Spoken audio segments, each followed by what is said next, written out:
Hello everyone, Coach Dave here, second track guide of the week.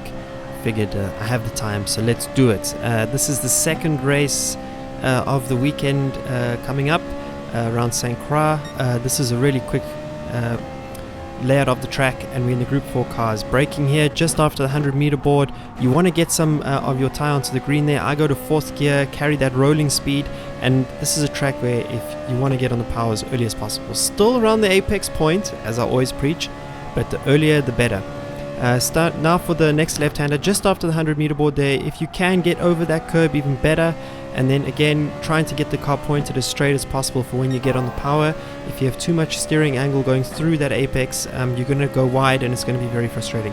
Open up this next S-bend, very important here. I roll off a little bit through this corner, then brake down to 4th here, keeping the car as settled as possible, braking in a straight line, and again getting on the power as early as possible over the bump there as we go onto the bridge. After the bridge is a left-hander, which is actually downhill, so just be very careful here because it's easy to understeer.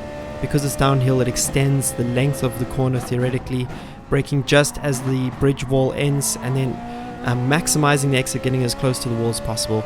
I go up to 5th gear briefly here. I'm in the Ferrari Group 4 car, and then just downshift a little bit and carry as much speed through this long right-hander as you can. It's very blind, and you only sort of see your positioning and your commitment on the exit of the corner, so you have to be careful and committed through there. Good overtaking spot coming up, by the way, for the race. Going through this kink here, minimize distance covered, so just cut off a little bit as you go towards that curb, and then turn and brake as you go into this corner, because on the outside there's a little bit of a crest, and if you turn in too late through there, if you make the corner entry too long, you're going to understeer again. Next section in the Group 4 is relatively easy. Easy flat through that double left, easy flat through this right, and then turn in just as you go over the crest with a small lift in the middle to keep the car balanced. If you get the line perfect, it's probably going to be flat the whole way through. And then just after the 100 meters here, you brake at the signpost, carry an early apex because the corner actually opens up a little bit on the exit, even though you really don't see that on the track mapping. And again, getting on the power as early as possible. We're now going to cut to the onboard where you can see the steering wheel. I didn't actually have a face cam for this recording because I wasn't expected to do well, but in the evening we actually got into the top 10 briefly on the EU leaderboard, so pretty good. Okay, that's why I decided to make this. Again, braking at around 70 meters here. You've got to get to the green on the inside there because it helps to rotate the car, and that's actually the secret to turn 1. If you go around the green area on the inside, you're going to get understeer. Also here, there's a little crest just as you get to the apex curb, and if you go over it with too much steering angle, you're going to understeer wide into the grass. So it's very easy to miss that apex. So I always recommend turning in a little bit earlier than you think. And then as you go down here, open up this S-bend if you can, and just be patient through here. Small lift through there is to keep this car stable. That's the most important thing. Braking just as the surface color changes there, down to 3rd gear in this car, and then gaining on the power as soon as the car is straight, because there's a little bump at the apex as you go over onto the bridge, and you want to avoid too much load in the car as you go over that bump. Okay, now again braking downhill here, just before the bridge will end, sorry, not as it ends, just before it ends, you're going to be braking, turning quite early and quite aggressively because it's very easy to run wide there and hit the wall quite hard. So that's going to be unpleasant if you get that wrong, and you're probably going to get a penalty. And then through here again, it's very blind, so just be wary of that. You've got to be committed all the way through the corner. Everything around here, corner entry is so important because depending on where you're positioning your car for the exit, will be how easily you can get on the power. And if you get on the power too early here with too much steering angle, you're going to understeer off the track, and it's going to kill your tire wear. We're on racing softs for this one, so that's going to be quite cool. I suspect in the race things will be a little bit different.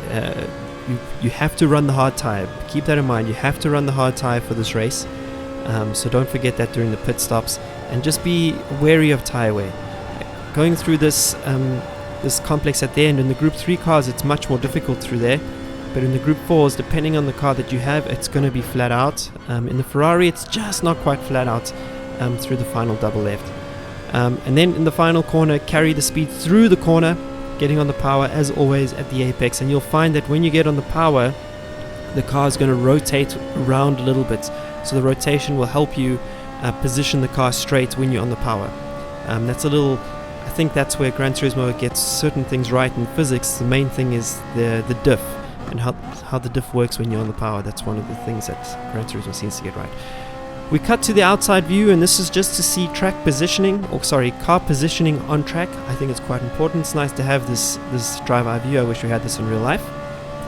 Braking there just after the 100 meters.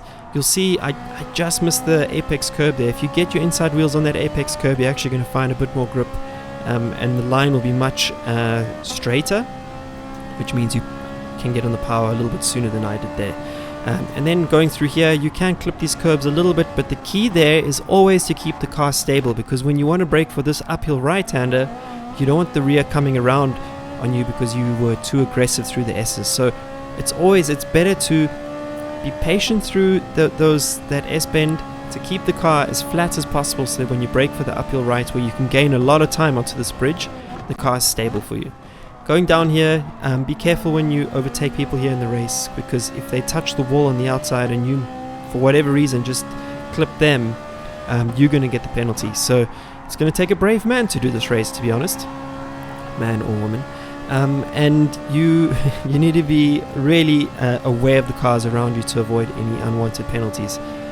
Okay, heading down this long straight, you're going to get nice slipstreams around here. Cars with good top speed, I think, will be good around this track. And then if you want, you can really go for the attacking inside move into this corner all the way on the inside, and you'll find the grip there. Brake and turn in. I maybe turned in a little bit too early for that one, because if you get the turn in right there, you can get on the power really early, and the car will be pointing straight towards the exit, which I keep preaching around this track. The straighter the car is, and the sooner you can get on the power, the longer your straights will be, and that's what Group 3 and Group 4 cars like. They like straights, they don't like corners.